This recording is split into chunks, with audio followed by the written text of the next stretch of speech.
Buongiorno e benvenuti agli approfondimenti di A Voi la Linea, che apriamo collegandoci in diretta da Codroipo, teatro questa notte di un femminicidio. Elisabetta Molaro, di 40 anni, è stata uccisa dal marito Paolo Castellani. L'uomo è stato fermato dai carabinieri in una zona di campagna, è stata trovata e posta sotto sequestro anche l'arma del delitto. Coordina le indagini affidate ai carabinieri il sostituto procuratore di Udine Claudia Finocchiaro. Le due bimbe di 5 e 8 anni della coppia sono state affidate al momento alla nonna materna. Sono stati mobilitati anche i servizi sociali del comune. Per tutti gli aggiornamenti ci colleghiamo in diretta con il nostro Alberto Comisso. A te la linea.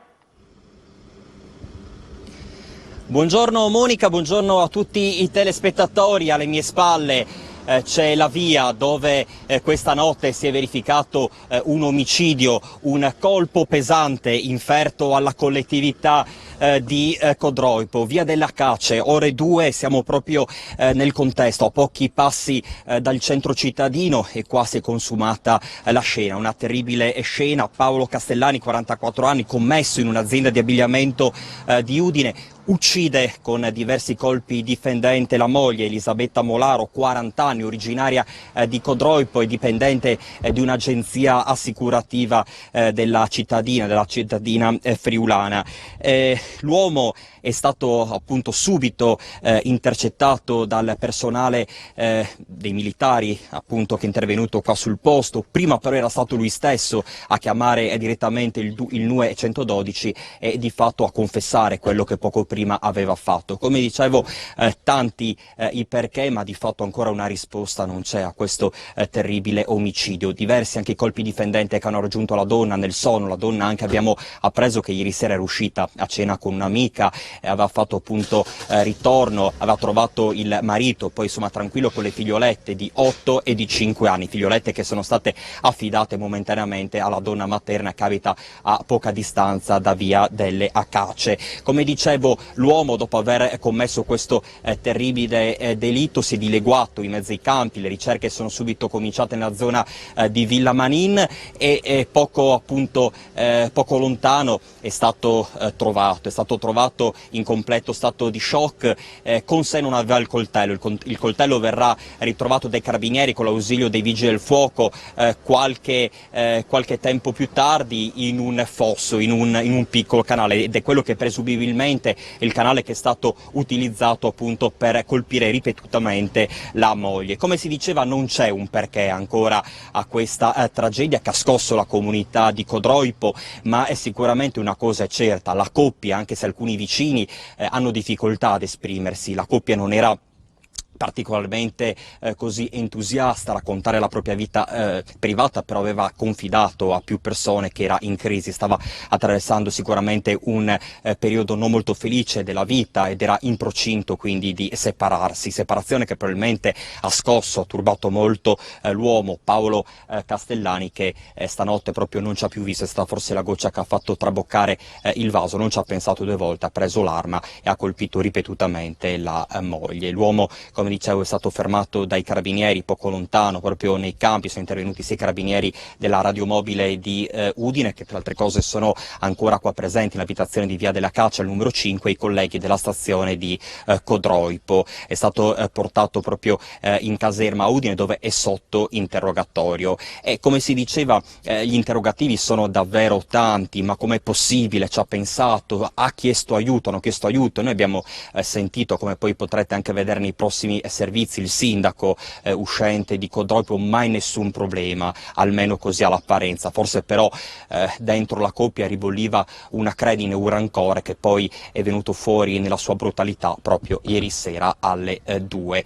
Come si diceva prima, le persone che abitano qua vicino hanno poca voglia di parlare, non hanno sentito nulla questa notte, ma soprattutto non avevano questo rapporto brillante sia con Paolo che con Elisabetta. Buongiorno, buonasera, come va? Nulla di più. Forse tanta tenerezza adesso nel cuore di queste persone che soffrono non soltanto per la scomparsa di appunto Elisabetta, ma soprattutto per quello che è rimasto, cioè queste due bimbe di 8 e 5 anni che da qualche ora purtroppo sono senza la loro mamma. Vi restituisco la linea. Grazie Alberto, e sentiamo appunto le parole del sindaco di Codroipo Fabio Marchetti sulla vicenda. Sindaco Marchetti, una tragedia enorme oggi ha colpito la città di Codroipo, insomma, da sindaco cosa si sente di dire in questo momento? Beh, innanzitutto vicinanza alle famiglie, perché la tragedia è immane, che è una tragedia che ha scosso e scuoterà l'intera comunità di Codroipo, ma anche del Medio Friuli, che ha già assistito nel 2015 a un altro gravissimo femminicidio di una famiglia originaria di Codroipo ma residente a Basigliano, sempre un comune del Medio Friuli, un territorio che non dovrebbe e non è abituato a questo tipo di evenienze, cose che non ci saremmo mai aspettati, nonostante una forte rete di servizi sociali e una forte rete di prevenzione. Ricordo che da oltre 11 anni che abbiamo attivo uno sportello antiviolenza che funziona e funziona molto bene proprio in collaborazione con i servizi sociali, col terzo settore, con le forze dell'ordine, che ringrazio anche per il pronto intervento di questa mattina in occasione di questa, ripeto, immane tragedia. Una coppia che pare fosse in crisi ma aveva già dato dei segnali? Assolutamente no, una coppia che non era attenzionata né dalle forze dell'ordine né dai nostri servizi sociali che, ripeto, hanno una rete attiva e presente sul territorio, quindi stiamo parlando di una normalissima coppia di persone per bene che vivevano del loro lavoro e che non avevano mai dato alcun segno che potesse far presagire una tragedia di questo tipo. Due persone di Codroipo, le conosceva in qualche modo? Io personalmente non le conoscevo e conosco dei loro amici, dei loro vicini di casa, insomma delle persone, però non la classica coppia conosciuta da tutti, ma anzi una coppia che viveva del loro e che non amava apparire. Ci sono due bambine piccole rimaste orfane di madre adesso da tutelare, insomma c'è la rete familiare ma ci siete anche voi. Questa è stata la prima preoccupazione di questa mattina. Appena avuta questa notizia ho chiamato la responsabile del servizio sociale dei comuni dell'ambito proprio per occuparci immediatamente dei minori. Fortunatamente c'è una rete familiare che era già intervenuta, ma il comune e, ripeto, i servizi sociali di ambito sono già attenzionati e già di prima mattina erano stati allertati perché il nostro primo pensiero va appunto ai minori che rimangono in una situazione di estrema fragilità. Ancora testimonianze. Elisabetta Molaro era una mamma premurosa e delicata, il marito Paolo invece era una persona esuberante. A raccontarlo il loro edicolante di fiducia. Sentiamo. Nell'edicola di Piazza Garibaldi a Codroipo Elisabetta insomma la frequentava, veniva, insomma se la ricorda che veniva a prendere i giornali? Sì, mi ricordo che veniva spessissimo con le bambine, era molto premurosa nella scelta dei regalini per le bambine, non era una mamma di quelle che compravano tutto, era molto attenta a quello che sceglievano, anche al colore della bambolina, era molto molto delicata, questo è quello che mi ricordo. Sicuramente molto attaccata alle sue bimbe? Sicuramente sì. Sicuramente sì, si vedeva da come si comportava, si atteggiava con loro. E il marito lo vedevo spessissimo, anche lui, venivano assieme prima che di aver avuto le bambine, sempre abbastanza fisicamente esuberante, con le maniche corte, anche bastava ci fosse un po' di sole e lui era in maniche corte, anche d'inverno. Era una coppia felice però a vederli? Era una coppia normale prima che avessero le bambine, dopodiché io ho visto sempre quasi solo lei, dire la verità. Ci separiamo adesso per una breve pausa pubblicitaria e ci ritroviamo subito dopo per la seconda parte di A voi la linea.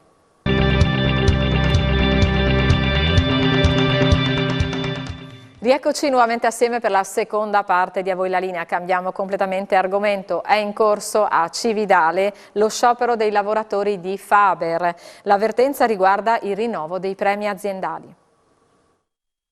Rinnovare il contratto di secondo livello per metalmeccanici alzando anziché abbassando il cosiddetto salario variabile. E questa è la richiesta dei dipendenti della Faber di Cividale che da questa mattina sono in sciopero davanti alla sede dell'azienda.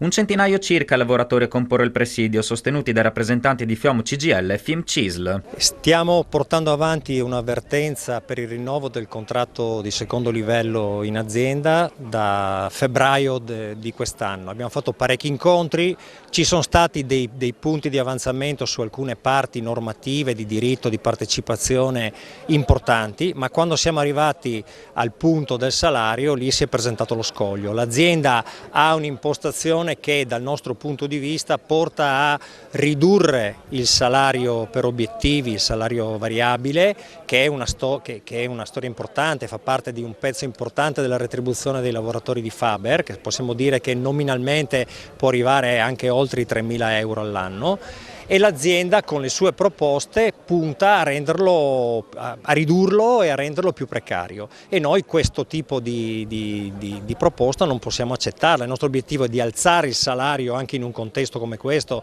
che vede il tema salariale al centro del problema del nostro paese, e che quindi richiederebbe interventi più importanti per sostenere il salario delle lavoratrici e dei lavoratori, e in questa fase, proprio quando si discute di contrattazione al secondo livello, l'azienda fa scelte assolutamente in controtendenza.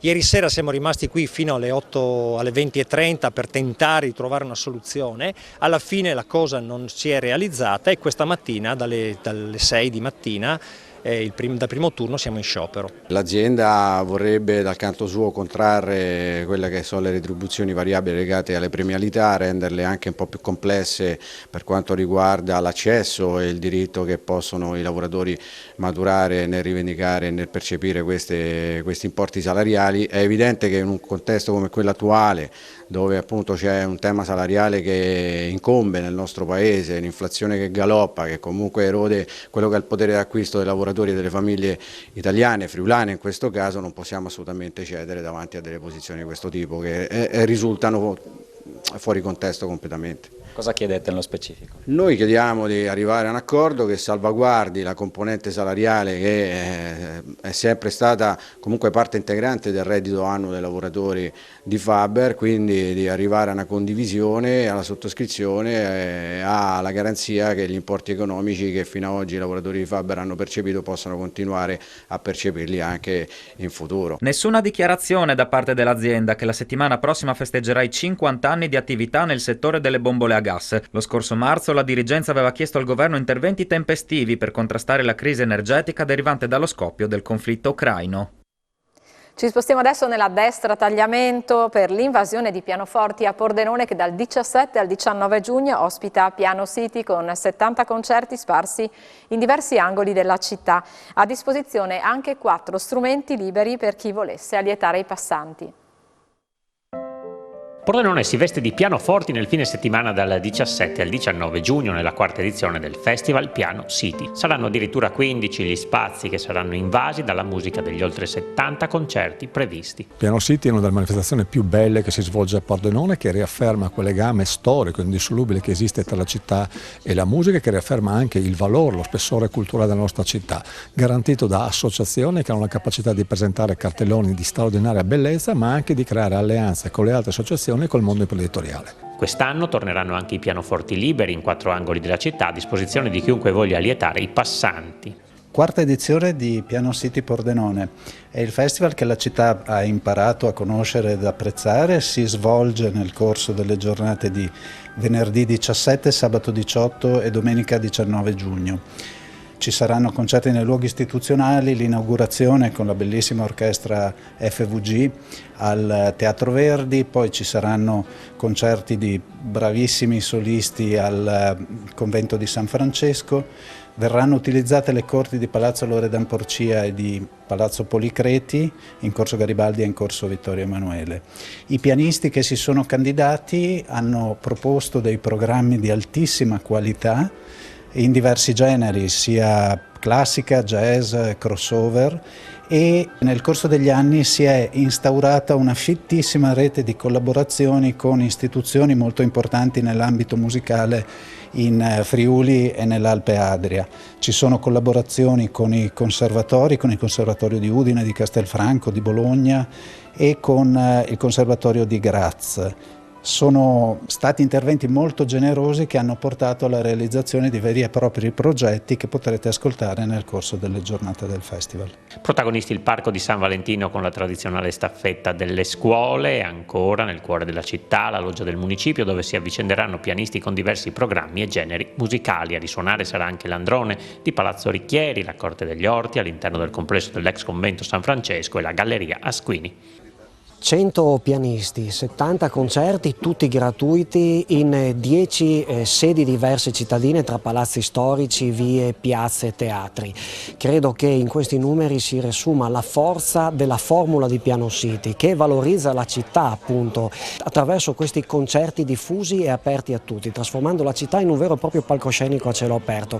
È il modo migliore per chiudere la primavera a Pordenone, questa grande rassegna organizzata dal Comune, e aprire invece l'estate a Pordenone, anch'essa caratterizzata da tanti concerti dal vivo nei parchi e nelle piazze della città.